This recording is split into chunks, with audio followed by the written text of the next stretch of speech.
So good afternoon. We are taking another lesson today. और another essay है ये, lesson भी नहीं, lesson story नहीं है, essay है.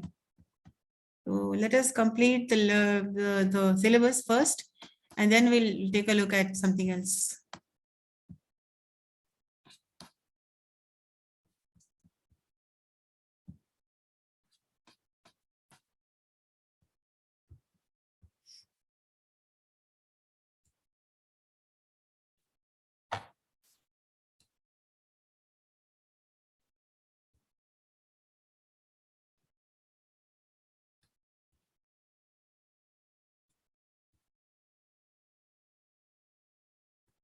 Forgetting by Robert Lind के बाद next essay जो है वो है Of Studies by Francis Bacon.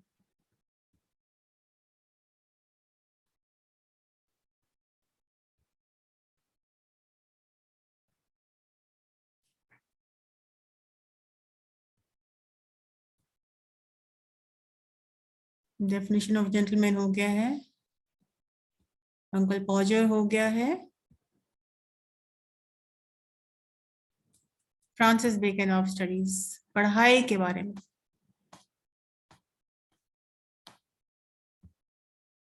Of studies, पढ़ाई के बारे में क्या ऑथर लिखते हैं और किस तरह से ये टेक्निकली बहुत ही अच्छा ऐसे है जो कि नॉलेज भी देगा आपको. और ये अपने जैसे कि मैंने पहले बताया था, Francis Bacon also writes on the basis of his experience about the society, about the people living in the society. So Francis Bacon was famous for his wit and insight. Wit का मतलब होता है कितने अच्छे तरीके से वो अपनी बात कह देते हैं, और उसमें ह्यूमर भी है, विट भी है, अपनी कम्युनिकेशन स्किल जो उनकी है. सो कुछ इस तरह से सिंपल रहते हुए भी एंटरटेनिंग है. और इनसाइट का मतलब होता है उनका डीप स्टडी. विट,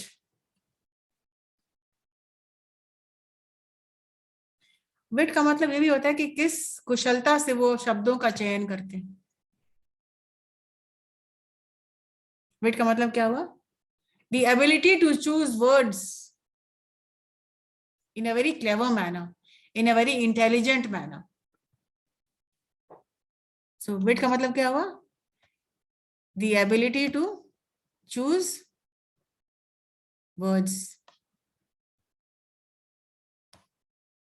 कितनी कुशलता से किस वर्ड को आप चूज करते हैं.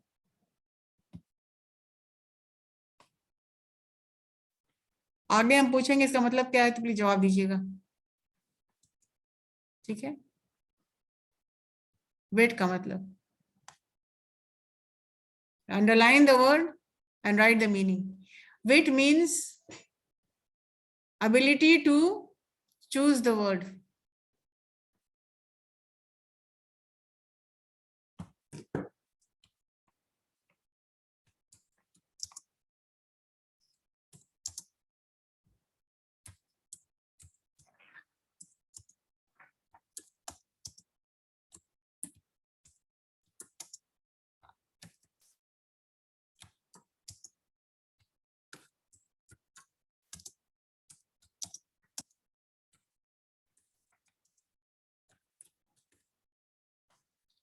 विट का मतलब क्या हुआ?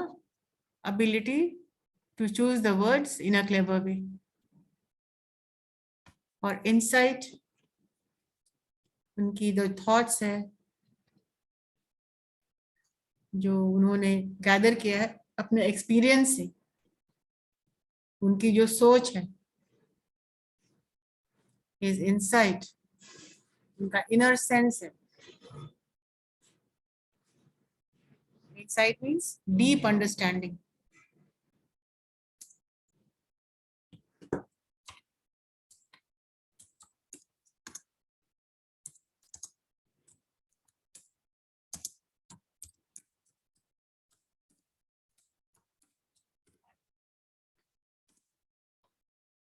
wit, ability to choose words in a clever way, and insight means deep understanding of anything.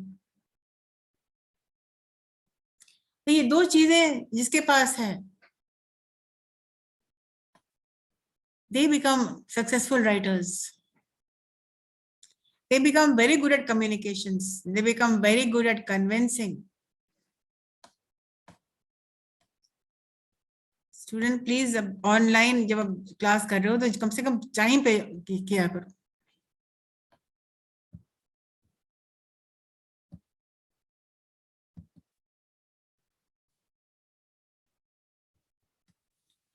He was one of the greatest thinker of his time. अपने समय के वो बहुत ही greatest thinker थे. He was born in London. उनके parents का नाम है, वो members of the court of queen Elizabeth. और क्वीन एलिजाबेथ वन के टाइम के वो राइटर थे. And he also attended Trinity college.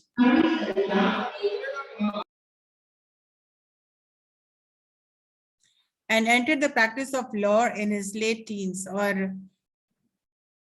Law practice करना शुरू कर दिए थे जब वो 20 साल के भी नहीं हुए थे, तब वो लॉ प्रैक्टिस करना शुरू किए थे. And became a member of the House of Commons at age of 20. मात्र 23 साल में वो मेंबर बन गए थे house of Commons. A philosopher, scientist by nature and one of the most admired thinkers of his day. तो क्या क्या थे? फिलोसोफर थे, साइंटिस्ट थे बाय नेचर, कौन चीज कैसे होता है, कौन इसका बिहेवियर किस तरह का है, एंड वो हर चीज के पीछे साइंटिफिक पॉइंट्स ऑफ व्यू निकालते थे और देखते थे. वो हर प्रॉब्लम को साइंटिफिक नजर से देखते थे और सॉल्व करना चाहते थे. And he was one of the most admired thinkers of his day. और उनको बहुत लोग एडमायर करते थे, उनको लोग बहुत उनकी इज्जत करते थे, admire. Bacon was the founder of the modern empirical tradition based on closely observing the physical world. और उन्होंने एक ट्रेडिशन बनाया था कि किसी भी दुनिया में जो रहने वाले लोगों को बहुत क्लोजली ऑब्जर्व करते थे और फिर वो लिखते थे. और उतना ही नहीं, एक्सपेरिमेंट्स के बाद वो लिखते थे. किसी बात का एक्सपेरिमेंट करते थे, conducting a controlled experiment and interpreting the result. Experiment करना, रिजल्ट देखना, उसके बाद जो उनके सामने आता था वो हम लोग के सामने आता था as a document, as an article. He is best remembered for his essays for their wit and insight.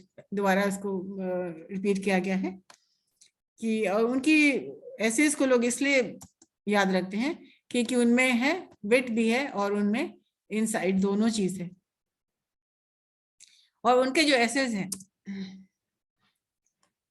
his essays had everlasting effect on intellectual. His essays have everlasting effect on intellectual. किसी भी इंसान पे बहुत गहरा प्रभाव एक पड़ जाता है.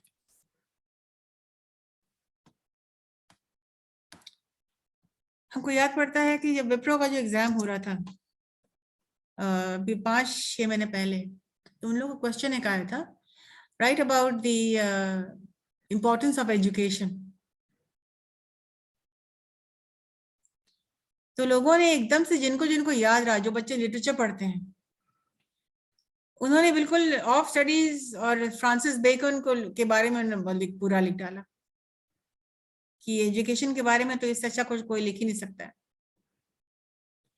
तो इंग्लिश लिटरेचर पढ़ने का 2 फायदा है. एक तो आपकी इंग्लिश बहुत इंप्रूव हो जाती है.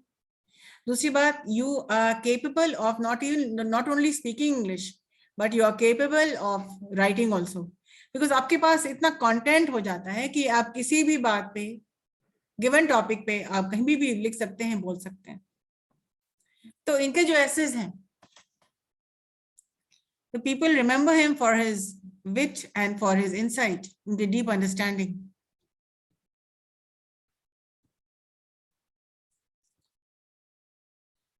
तो अब चलिए बात करते हैं ऑफ स्टडीज के बारे में. क्या लिखा है फ्रांसिस बेकन ने? In his classic essay of studies, Francis explains how and why study knowledge is important. मैंने कहा ना वो क्वेश्चन था, what is the importance of education. तो what is the importance of knowledge, इसको वो उन्होंने डील किया है। And Bacon is considered the father of English essays, और उनको उनकी जो उपाधि है जो मिली हुई है, like he is the father of English essays. तो सोचिए कि बहुत बड़ा इनको नाम मिला हुआ है, बहुत बड़ा इनको उपाधि जो मिली हुई है, the name given to him, awarded to him, is the father of father of English essays.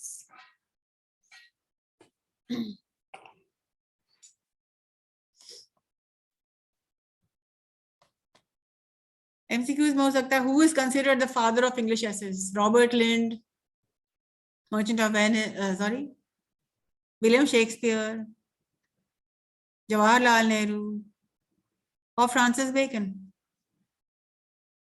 What will be the answer? Francis Bacon. Francis Bacon is supposed to be the father of English essays. आपको भी मैं question दे रही हूँ, मैंने आपको अभी पढ़ाना शुरू किया नहीं है, लेकिन मैंने आपको दिया what is the importance of education, what is the importance of studies, इस पर आप हमको लिख के बताइएगा और आप लोग दीजिएगा प्रेजेंटेशन। आप लोग कहते हैं ना कि हम लोग को ये नहीं कराया गया, हम लोग को वो नहीं कराया गया, हम लोग को इंटरैक्टिव क्लास नहीं मिलता है, तो आपको चलिए मिल रहा है, अब करिए आप लोग। Bacon envisioned the essays as an opportunity to offer advice, और उन्होंने उनका ये सोच है कि ऐसे लिखना एक अपॉर्चुनिटी उनको मिलता है, एक उनको मौका मिलता है ताकि लोगों को कुछ एडवाइस ऑफर करें, लोगों को कुछ समझाएं, लोगों तक अपनी बात को पहुंचाएं। तो he is taking this opportunity to speak to people, to give advice to people, which उनको लगता है कि this is something very important, और ये लोगों तक ये बात पहुंचनी चाहिए। The title of his essay collection, essays or counsels, civil and moral, suggests moral values which can help tremendously in shaping minds and character. और उनकी जो सीख होती है, उनकी जो एडवाइस होती है, वो एक तरह का मॉरल वैल्यू दिखाता है आपको, मॉरल सिखाता है, एथिकल वर्ल्ड दिखाता है कि क्या चीज सही चीज है और क्या चीज कैरेक्टर को आपको बनाएगा, कैरेक्टर को शेप करने में मदद करेगा। उनकी जो एडवाइस है, उनका जो सजेशंस है, जो आप पर सबसे पहले तो आप पर गहरी छाप पड़ेगा और आपके कैरेक्टर को शेप में लाएगा। Young minds, shaping minds and character.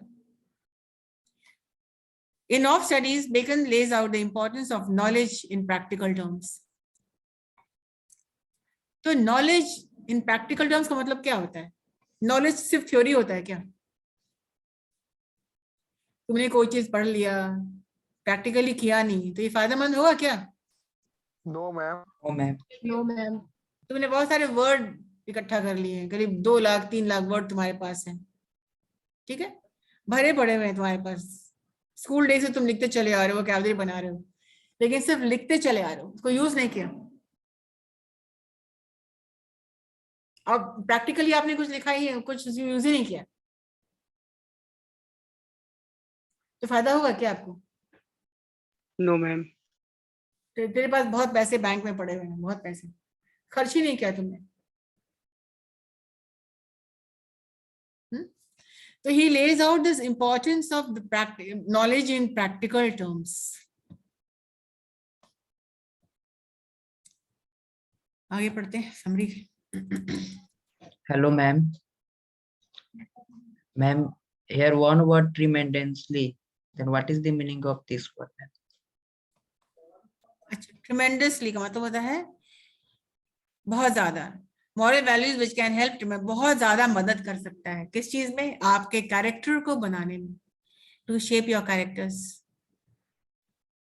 Tremendous effort मतलब बहुत ज्यादा effort. He work tremendously to pass, कड़ी मेहनत किया उसने, मेहनत बहुत ज्यादा किया। ट्रिमेंडस हेल्प, बहुत ज्यादा हेल्प। ट्रिमेंडसली एडवर्ब हो गया। ट्रिमेंडस एडजेक्टिव है। किस तरह का वर्क है भाई? ट्रिमेंडस, बहुत ज्यादा। किस तरह से काम किया? ट्रिमेंडसली, मतलब LY लग जाने से ये होगा कि he worked tremendously to pass the exam.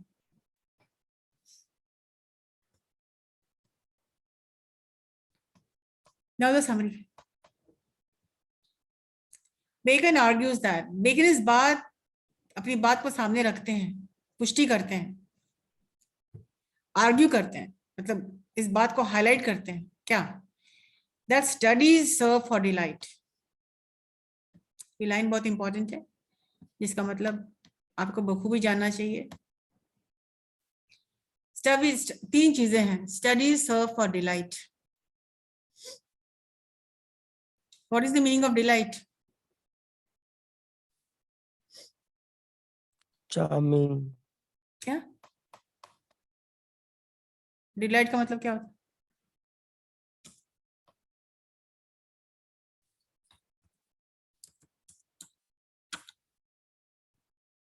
Delight मतलब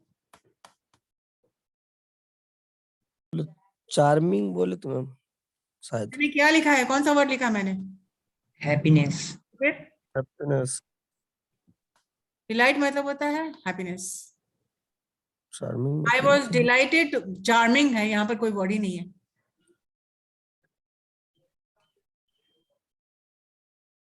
पढ़ाई करने से एक खुशी मिलती है कि नहीं? Yes ma'am. मैम। कोई तुमको नॉलेज मिलता है, कोई तुम नया न्यू वर्ड सीखते हो, कोई तुम नया लेसन तुम जान जाते हो, तो सबसे पहले क्या होता है? खुशी मिलती है कि नहीं? आनंद में होती है। Yes ma'am. नहीं मिलती है?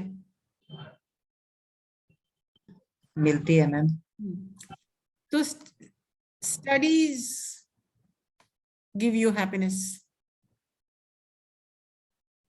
पहला डिलाइट, हैप्पीनेस। ऑर्नामेंट मतलब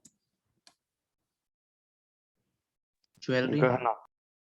हाँ, तो कौन सा ज्वेलरी लग जाता है पढ़ाई से? पढ़ाई 4 चांद लगता है कि नहीं आपके कैरेक्टर में? Yes ma'am. Yes ma'am. किसी बंदे के पर्सनालिटी में, कैरेक्टर में उसका ज्वेलरी क्या है, उसका गहना क्या है, क्योंकि वो कितना पढ़ा लिखा है। ऑर्नामेंट का मतलब ज्वेलरी जरूर होता है, तो यहाँ पर ज्वेलरी का क्या काम है? ज्वेलरी वो हो गया है कि किसी बंदे के कैरेक्टर में 4 चांद लग जाता है, सजाने का, किसी की पर्सनालिटी को सजा देता है, किसी की कम्युनिकेशन स्किल को सजा देता है। ऐसा नहीं कि ज्वेलरी पहन के चले आए और हम बहुत ऑर्नामेंट, नहीं, उनका वो गहना नहीं है, उनका वो गहना है वो किस तरह से बात कर रहा है, वो किस तरह से, वो कितना पढ़ा लिखा है, कितना वो विनम्र है। कभी कभी लोग बोलते हैं ना कि पढ़े लिख करके भी जाहिलों की तरह बात कर, कहते हैं कि नहीं हम लोग? Yes ma'am. Yes ma'am. कहते हैं। तो ऑर्नामेंट का मतलब होता है सजाना, किसी के पर्सनालिटी को सजाना। पढ़ाई क्या करता है? खुशी देता है, एक बंदे को खुशी देता है। और पढ़ाई क्या करता है? उसके पर्सनालिटी को निखार देता है, उसके कैरेक्टर को क्या करता है? निखार देता है, चमका देता है उसको, बिल्कुल से बिल्कुल सजा देता है उसको। एंड फॉर एबिलिटी, एबिलिटी का मतलब क्या होता है? क्षमता। उसकी क्षमता बढ़ा देता है। तो 3 चीजें समझ में है। Yes ma'am. आर्ग्यू करते हैं, मतलब वो कहते हैं that studies will give you the happiness,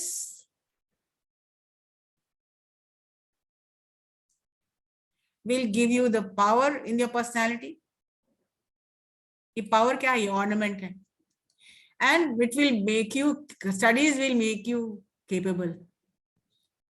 पढ़ाई से आपको वो क्षमता दे देता है वो, कि आप कुछ कर सकते हैं। जैसे तुम BCA कर रहे हो, तो ग्रूमिंग, ऑर्नामेंट का मतलब यहाँ होता है, the second word is grooming, आपको ग्रूम कर देता है।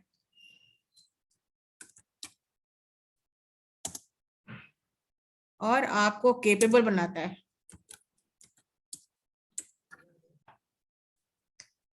ठीक है, तो Bacon is talking about, sorry, studies serve for delight, for ornament, and for capability. It means Bacon is saying that study will give you the happiness, which will groom you and which will make you capable.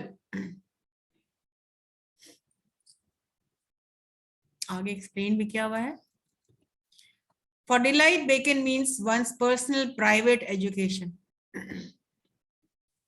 सबसे पहले तो आपको खुशी होती है ना, your private, it will make you happy, and happiness is something very private. कुछ नई बात जानते हो, कोई नई चीज सीखते हो, तुम खुश हो जाते हो। For ornament, he means in conversation between and among others, कि किस तरह से आपको वो निखार देता है, आपको ग्रूम कर देता है।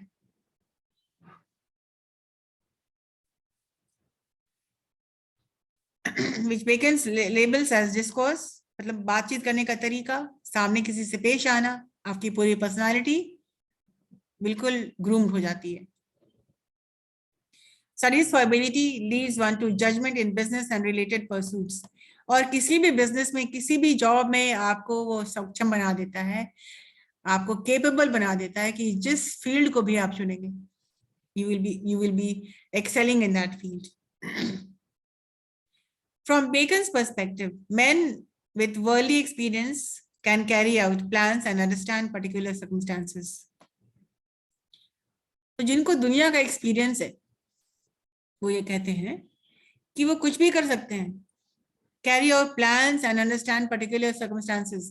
वो किसी भी चीज को समझ सकते हैं, जान सकते हैं। जिसको तजुर्बा है, पढ़ाई नहीं किया है, तजुर्बे से वो जानते हैं।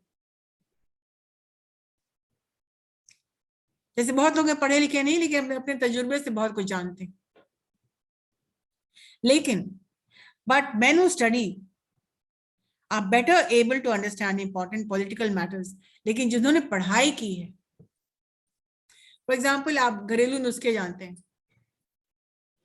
सर्दी जुकाम हो गया तो हल्दी का काढ़ा पी लो, अदरक पी लो, वो पी लो। लेकिन एक डॉक्टर भली तरह से जानता है कि सर्दी जुकाम में क्या करना। एक होता है सुनी सुनाई बात पे आकर के दुनियादारी जानते हैं, भाई ऐसे करने से ये हो जाता है। जैसे बहुत सारे जो घरेलू नुस्खे बोल देंगे आपके यहाँ कोई भी कहता नहीं ऐसे करने से ये होता है, वो कैसे बोलते हैं? वो अपने तजुर्बे से बोलते हैं, उन्होंने पढ़ाई नहीं करी है, लेकिन सुनी सुनाई बात है, कभी इंटरनेट पे जान ली, कभी कहीं जान लिए, ये करने से ये होता है, ये खाने से ये हो जाता है, ये नहीं खाओगे तो ये नहीं होगा। लेकिन जो उसकी पढ़ाई करते हैं तो they know better. But men who study are better able to understand important political matters and know how to deal with problems. तो तबीयत खराब हो जाती है तेरी तो डॉक्टर के पास जाते हो कि नहीं? 10 तरह की एडवाइस तुमको लोग देते हैं, ऐसे करो, वैसे करो, वैसे करो, लेकिन तेरा मन मानता नहीं ना है। डॉक्टर के पास जाओगे ही जाओगे, क्यों? वो बेटर जानते हैं, वो अच्छी तरीके से जानते हैं कि किस चीज से क्या फायदा होता है, बिकॉज दे हैव स्टडीड।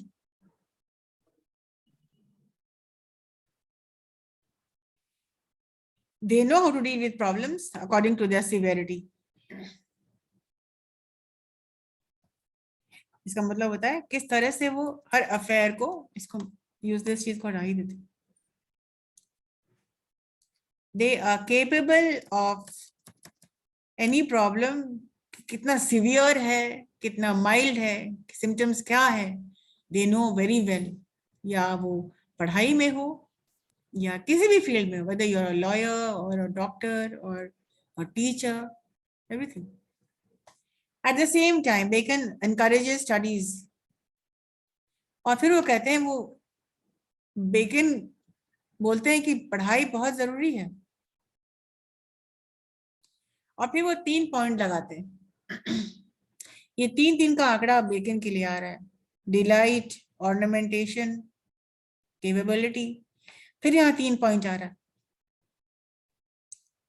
वो बताते हैं, वो वार्न करते हैं, वो इस बात से के लिए आपको आगाह करते हैं that too much studies leads to laziness। मतलब डिसएडवांटेजेस ही बता रहे हैं, बहुत ज्यादा पढ़िएगा, बहुत ज्यादा पढ़ने से क्या क्या डिसएडवांटेजेस हो जाता है ना। कोई भी नहीं जानता था कि स्टडीज के लिए भी डिसएडवांटेजेस हो जाता है, बेकर ने निकाल के सामने ला दिया कि हाँ इसका डिसएडवांटेज भी है। तो वो क्या है? Too much of studies leads to laziness. एक जगह पे बहुत देर तक बैठे रहोगे,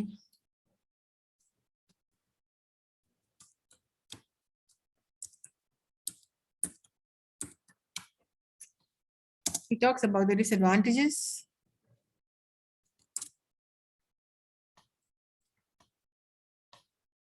Too much studying leads to laziness। कैसे?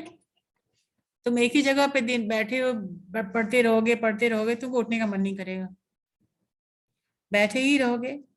4 घंटा बैठ गए एक जगह तो 5वें घंटे तुमको उठने का मन नहीं करेगा। वहीं बैठे कोई चाय ला के दे दिया, कोई पानी ला के दे दिया, चलो खाना भी कोई तुमको वहीं पर ला के दे दिया, सुबह से रात तक तुम वहीं बैठे हो, उठने का मन नहीं करेगा। आप क्या हो जाएंगे? बिल्कुल लेजी, उठने का मन नहीं करा, छोड़ो हम कहाँ जाते हैं उठ के। तो too much of studies leads to laziness. Study तो हो रहा है ना मैम, लेकिन डिसएडवांटेज क्या है? तुमको उठने का मन नहीं करेगा, फिर लेजी हो जाओगे। चलो कहीं छोड़ो ना, कहाँ जाते हैं, बैठे हैं यहाँ पर। आप पढ़ रहे हो चाहे नहीं पढ़ रहे हो, तुम वहां जड़ बने बैठो, तुमको उठने का मन नहीं कर रहा। So too much of studies leads to laziness. और ये सब जो उन्होंने बनाया है, it is all based on his experience, on his research experiments।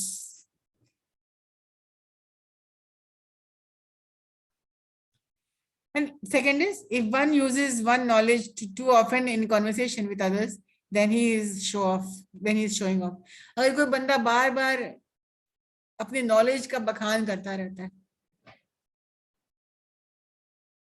तो क्या होगा? तो कहा जाता है कि ये शो ऑफ कर रहा है, कि जितना पढ़ के आए उतना बोल के रहेगा। तो बहुत ज्यादा पढ़ने से क्या हो जाता है, तुम्हारे पास इतना ज्यादा नॉलेज हो जाता है कि कोई भी कहीं बात कर रहा होता है तो तुम उसको काटने लगते हो, और अपनी बात, बिकॉज तुम्हारे अंदर इतना कंटेंट जमा हुआ है, तो तुमको लोग कहने लगता है कि तुम एक शो ऑफ हो। Third, to be guided solely by one's studies, one becomes a scholar rather than a practical man। और तीसरा जो बहुत इंपॉर्टेंट पॉइंट है कि तुम बहुत ज्यादा पढ़ोगे तो तुम एक स्कॉलर जरूर बन जाओगे। You can become a scholar, लेकिन तुम प्रैक्टिकलिटी नहीं समझ पाओगे।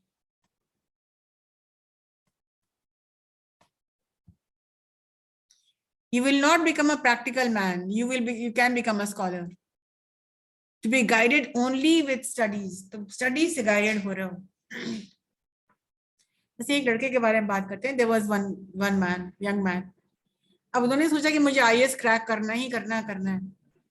अब उसको IAS क्रैक करना है, तो उसने क्या किया? वो 6 महीने वो अपने रूम से निकला नहीं, वो अपने घर से नहीं निकला कहीं, और बस उन्होंने ठान ली थी कि नहीं मुझे तो ये क्रैक करना ही करना। और वो रिटर्न में कर भी लिया, यहाँ तक कि उन्होंने पूरी बाल शेव करा ली। अब पूरी बाल शेव करा लिया कि कोई आएगा नहीं, ना मैं कहीं जाऊंगा, ना कहीं कोई पार्टी, कोई उसके आता भी था तो वो बाहर निकलता ही नहीं था। दिन भर उनका दरवाजा बंद, बस खाने वाने के लिए भी कोई जाके दे दिया उसको, बस रूम से निकलता नहीं था। उसको बस एक ही रट लगी थी कि मुझे तो IAS निकालना है। तो 6 महीने वो रूम से निकला नहीं, पढ़ाई में बिल्कुल लग गया। पढ़ाई, सुबह दोपहर शाम, बस एक ही एजेंडा था, पढ़ाई। और ऑफ कोर्स वो निकल भी गया, रिटर्न तो उसका निकल गया। लेकिन जब मैम सुना भी है मैम कि कोई पढ़ते पढ़ते पागल भी जाता है मैम। एक और 4th नंबर भी लिख देते, बहुत ज्यादा पढ़ोगे तो दिमाग भी खराब हो जाता है। Anyways, ये पढ़ाई का डिसएडवांटेज है। मैं के बारे में बता रही हूँ, जो 6 महीना बंद रहा कमरे में और पढ़ता रहा और वो रिटर्न निकाल लिया, उसका प्रीलिम्स भी हो गया, मेंस भी उसने निकाल लिया। अब आई इंटरव्यू की बारी आई, छट गया। तो इंटरव्यू में वो छट गया। अब क्यों छट गया? बिकॉज उसका बाहरी नॉलेज कुछ था नहीं, ना तो उसने कोई न्यूज़पेपर पढ़ा, ना कदम घर से बाहर रखा, ना उसके शहर में क्या हो रहा वो नहीं जानता है, वो कुछ नहीं जानता, बस वही जानता है भाई जो क्वेश्चंस सामने थे, उनके लक्ष्य था उनका, और फिर प्रैक्टिकल नॉलेज कुछ भी नहीं था। तो ऐसे लोग क्या हो जाते हैं? नाकामयाब हो जाते हैं। तो 3 डिसएडवांटेज बताया गया है। पहला है too much studies can make you lazy, and number 2 you become a show off, लगेगा तुम डींग हाँकने लग जाओगे, बहुत ज्यादा पढ़ोगे तो नेचुरली। और तीसरी बात है कि तुम स्कॉलर बन जाओगे, नॉलेजेबल हो जाओगे, लेकिन प्रैक्टिकल नॉलेज नहीं। ठीक है, फॉर एग्जाम्पल तुम मेडिसिन पढ़ाई कर रहे हो, तुमको पता है कि ऑपरेशन क्या होता है, कैसे होता है, कैसे क्या होता है, सब जानते हो, प्रैक्टिकली तुमने कभी किया ही नहीं है। तो वो यही कहते हैं कि प्रैक्टिकल नॉलेज नहीं है, तो थ्योरी तुमको पूरा है। तो ही आर्ग्यूज, और बेकन का पूरा ऐसे ही प्रैक्टिकलिटी पे है। he does not give much importance to theory, but yes, he gives a lot of importance to practical.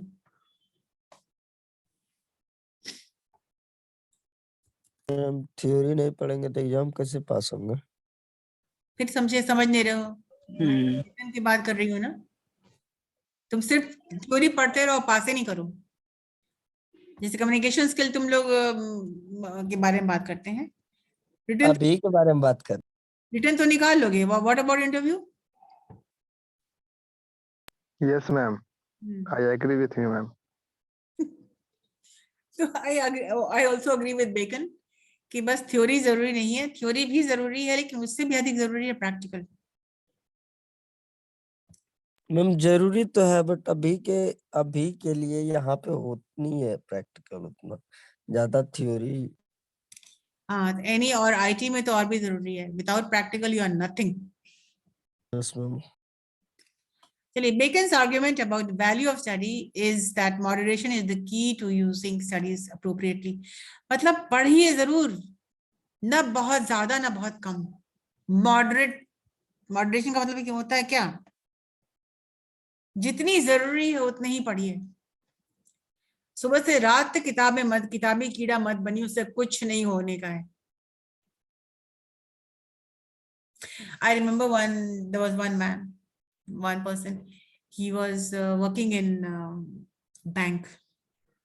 अब बैंक में वो बैंक के पीओ है, मतलब वो भी हैं। तो उन्होंने बहुत सारी पूरी डिक्शनरी उन्होंने रट ली थी। He mugged up the entire dictionary. अब पीओ के पहले तो बहुत सारे वर्ड्स चाहिए, वोकैबुलरी चाहिए। अब उन्होंने क्या किया था, पूरी स्पेलिंग, पूरी ओरिजिन ऑफ वर्ड्स, पूरी मीनिंग उनको कोई भी तुम कहीं से भी पूछ लो, उसको उनको पता था इसका मतलब क्या है, इसका ओरिजिन क्या है, लेकिन he did not have any practical knowledge.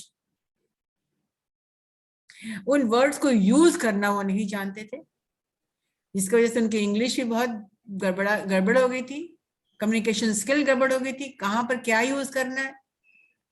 Plus he had a lot of problems in choosing words.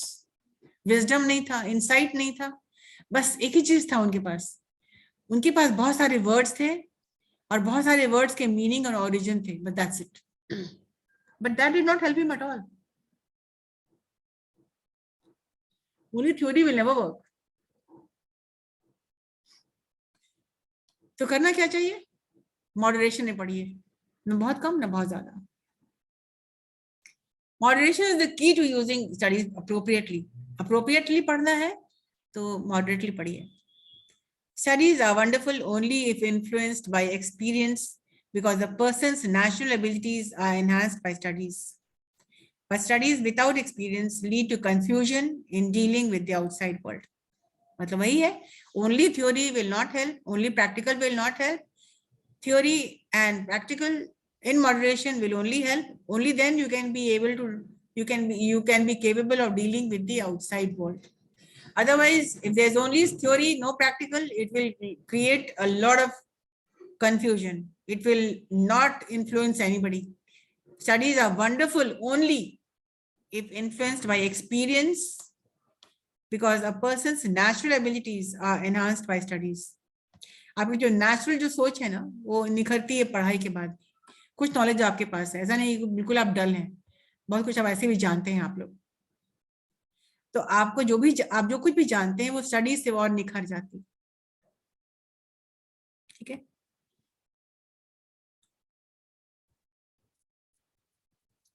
According to Bacon, dishonest man condemns education. या फिर तीन तरह के लोगों के बारे में बात हो रही है। डिसऑनेस्ट मैन कंडेम एजुकेशन का मतलब क्या होता है बताइए पहले।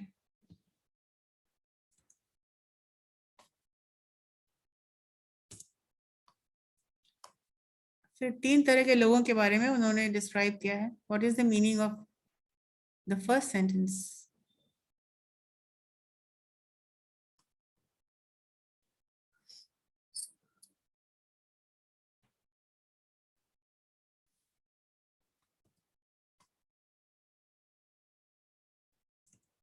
बताइए, बोलिए, कुछ बोलिए आप लोग।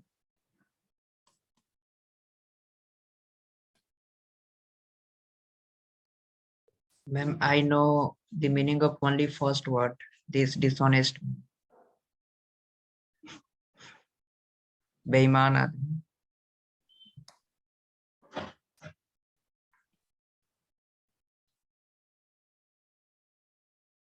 हाँ,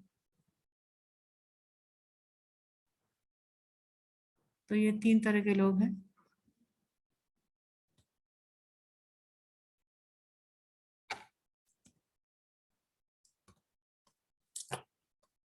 तो बेकन के अनुसार dishonest man condemn studies, condemn education. Condemn का मतलब क्या होता है? किसी भी चीज को नकारना, बहिष्कार करना। जैसे आप एग्जाम देने जाते हो तो जो लोग जो पढ़ रहे हैं उनको बोलते हैं पढ़ाई से क्या होगा, ऐसे भी तो किताब खोल के लिखेंगे हम लोग। कोई बहुत पढ़ा लिखा है, आईएएस बना है, तो डिसऑनेस्ट मैन क्या बोलेंगे, पढ़ के क्या होगा, हम तो ऐसे ही बन जाएंगे, मेरे फादर कलम को लगवा देंगे, मुझे मेरा मिनिस्टर से मेरा जान पहचान है। तो जो डिसऑनेस्ट मैन जो होते हैं ना, पैसे देके पास करना, अनफेयर मीन से पास करना, उन लोग के नजर में एजुकेशन कुछ नहीं है। तुम पढ़ के भी तुम इतना लाए हो, हम तो बिना पढ़े हम तुमसे ज्यादा नंबर लाए। ठीक है, तो पढ़ के तुम लाए हो अगर 50 नंबर, हम बिना पढ़े लाए हैं 60 नंबर, तो ऐसे लोगों को पढ़ाई से कोई मतलब नहीं है। वो कंडेम करते हैं, बहिष्कार करते हैं, भाई पढ़ के क्या करना, मुझे मुझे मेरा हो जाएगा। तो डिसऑनेस्ट मैन जो होते हैं ना, dishonest man condemn education. Stupid man admire education. Stupid man वो होते हैं खुद कुछ नहीं करेंगे, लेकिन पता है मेरा दोस्त का भाई है ना, वो ये आईएएस बन गया, वो ये बन गया, वो उसकी जॉब वहां लग गई, वो बहिष्कार नहीं करते, कंडेम नहीं करते हैं, लेकिन वो एडमायर करते हैं। स्टूपिड है वो लोग, खुद पढ़ना चाहिए नहीं तो अपने बारे में बात नहीं करेंगे, हमेशा किसी न किसी की तारीफ करते रहेंगे। स्टूपिड मैन वो लोग होते हैं जो अपना कुछ करेंगे नहीं, अपना दिमाग नहीं लगाएंगे और दूसरे के बारे में करेंगे। मेरे बगल का नेबर है, वो ऐसे किया है, मेरे चचेरे भाई है ना, उसने ऐसे की है, मेरी चचेरी बहन ना सॉफ्टवेयर इंजीनियर है वहां पे। दे एडमायर, वो ये नहीं सोचते कि जैसे स्टूपिड आप भी कर सकते हो ना भाई। Stupid man admire education. अब यहाँ पर वर्ब सामने आ रहा है, डिसऑनेस्ट मैन कंडेम, बहिष्कार करते हैं। कंडेम इज अ वर्ब, इस वर्ड आप जानेंगे तो आप जानेंगे। स्टूपिड मैन एडमायर स्टडी, खुश होते हैं कि कोई किसी का बेटा आईएएस है तो कोई आईएएस बन गया है, कोई आईपीएस बन गया है, कोई सॉफ्टवेयर इंजीनियर है, कोई टीचर बन गया है, कोई यहाँ क्रैक किया, वहां क्रैक किया। हाँ? But wise men use education. Admire मतलब क्या बोले मैम? मतलब प्रशंसा करते हैं, प्रशंसा करना इसमें। हाँ, इज्जत करते हैं पढ़ाई की। खुद नहीं कुछ करेंगे, लेकिन कोई दूसरा किया है तो उसको अच्छी अच्छी निगाह से देखते हैं। And but wise men use education as their real world experience. 3-3 का आंकड़ा जा रहा है।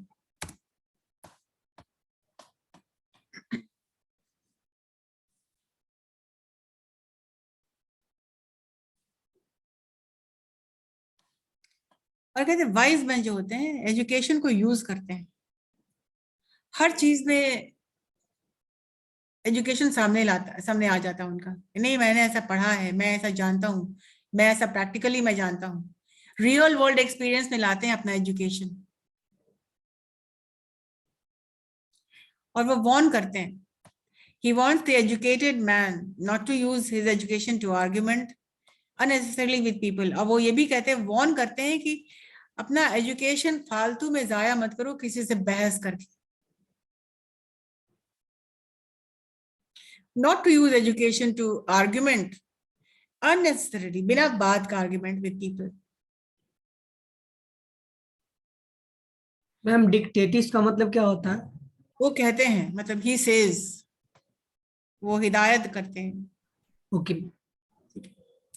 कि झूठ मूठ का बहसबाजी से बचने के लिए एजुकेशन नहीं है। तो आर्ग्यूमेंट मत करो बिना अननेसेसरीली, बिना बात का बतंगड़ मत बनाया करो।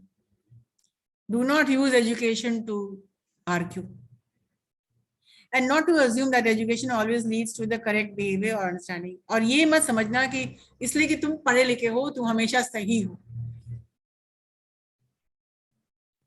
तुम कभी गलत भी हो सकते हो।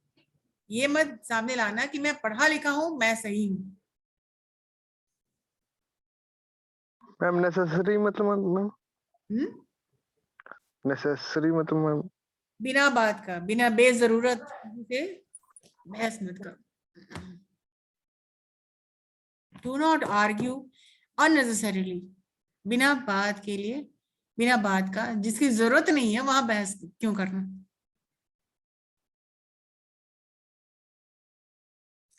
और तीसरी बात जो बताते हैं वो कि not to use education merely to focus on conversation, और सिर्फ बात करने के लिए, अपनी कम्युनिकेशन स्किल दिखाने के लिए ही एजुकेशन यूज मत करो। ठीक है, सिर्फ अपनी बात को सामने रखने के लिए, सिर्फ कॉन्वर्सेशन करने के लिए यूज मत करो। हर चीज में 3-3 का आ रहा है, बेकन का देख रहे हैं, 3 वार्निंग है। आर्ग्यू मत करो, सिर्फ कॉन्वर्सेशन के लिए मत करो तुम, और ये मत समझो कि तुम पढ़े लिखे हो तो तुम ही सही हो।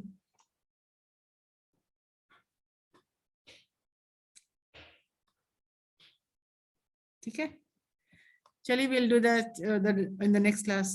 थोड़ा लंबा खींचेगा ये, थोड़ा टेक्निकल है और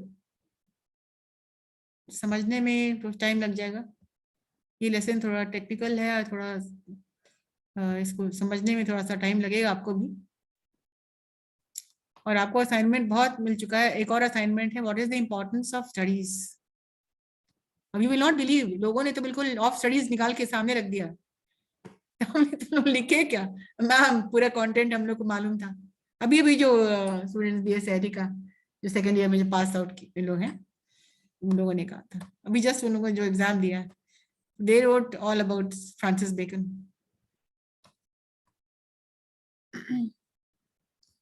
चलिए 2 मिनट टाइम है, बताइए what have you understood in today's class.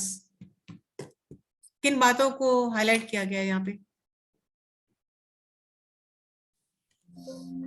Study के बारे में एडवांटेज और डिसएडवांटेज के बारे में हाईलाइट किया गया है मैम। सबसे पहला लाइन क्या था, वो तो तुम भूल ही गए। Study serve as delight, yes delight. Ability. क्या राजवर्मा, तुम आज बहुत शांत हो, क्या बात है, इतना भी सीरियस? No, ma'am. सीरियस तो हो कि तुम देखिए लिटरेचर से बहुत कंटेंट बहुत डेवलप हो जाता है, आपका भी हो जाएगा, इसीलिए नो राय नहीं। क्लास करिए, इंटरैक्टिव क्लास करिए, कुछ सवाल करिए, जवाब करिए, जवाब दीजिए, और जितना इंटरैक्टिव आप होइएगा उतनी अच्छी तरह से आप समझ पाइएगा। ठीक है। Yes ma'am ma'am. मैम 7 घंटा क्लास होता है ना मैम, इसलिए हैंडल नहीं हो पाता है मैम। कहते हैं ना, 7 घंटे के क्लास में समझते कितना हो ईच क्लास तुम? समझते हैं मैम, लेकिन 7 घंटा का जो जितना पढ़ाई होता है मैम उसको हैंडल नहीं कर पाते, उसको मतलब रिकवर नहीं हो पाता है 7 घंटा।